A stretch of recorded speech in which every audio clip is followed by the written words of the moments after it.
Rise and Shine with Robbo and Brekkie on Vision.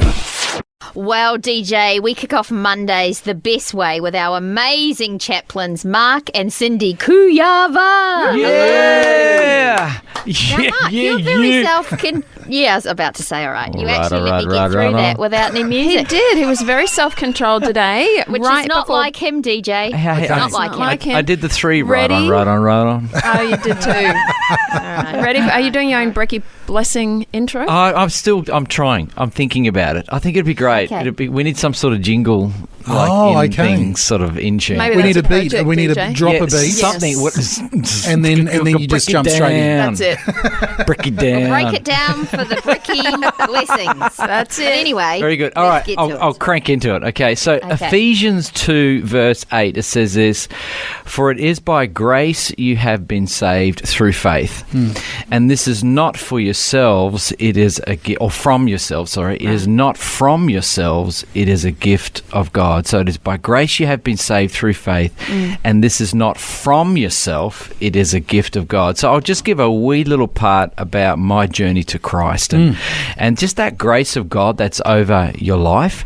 I was backpacking through Europe, and I was spending some time in between going from the UK to Germany where I had my job.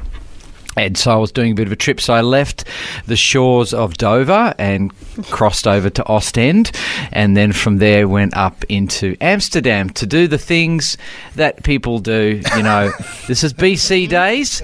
This is the way that I was before I came to Christ. Anyway, as the train ticket, and I took the ferry across, I misread the train ticket. So I arrived at Ostend at 2:30 in the morning, and my train to go on to the rest of my travels wasn't leaving until about 7:30. So here I was for 5 hours backpacking in probably the docks, the ferry areas of Ostend. A lot of homeless people, not really desirable place to be in. Anyway, I get in and decide, well, I'm just going to have a sleep. So I got in under one of those benches that they have in the train station. Lovely. Up against the wall.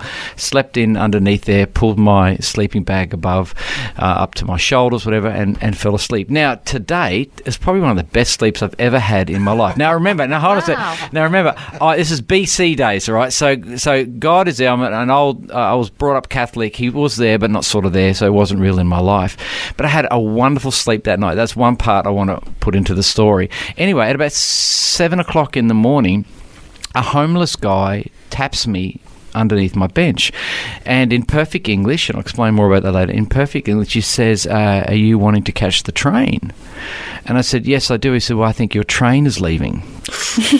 Oh, no. So anyway, I roll out, and as I roll out of the bench seat, he's completely gone before my eyes. Nobody's in the train station anywhere.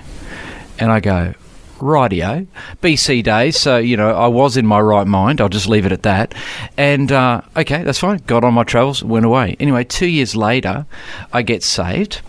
And 6 months later after that, I go to Bible college. Another 3 months later after that, I'm sitting in a class, and we're doing angels and demons and being taught on that. And the scripture comes up, you entertain angels unaware. And the Spirit of God spoke to me, and he said, I looked after you in the train station.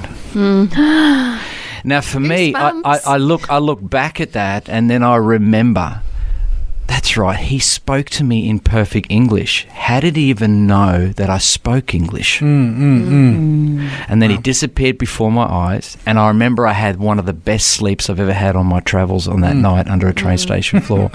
And then I think about Ephesians, it's God's grace, because my heart sinks and I go, but God, you knew what I was doing. And I was mischievous the whole next 2 years after that, Wow.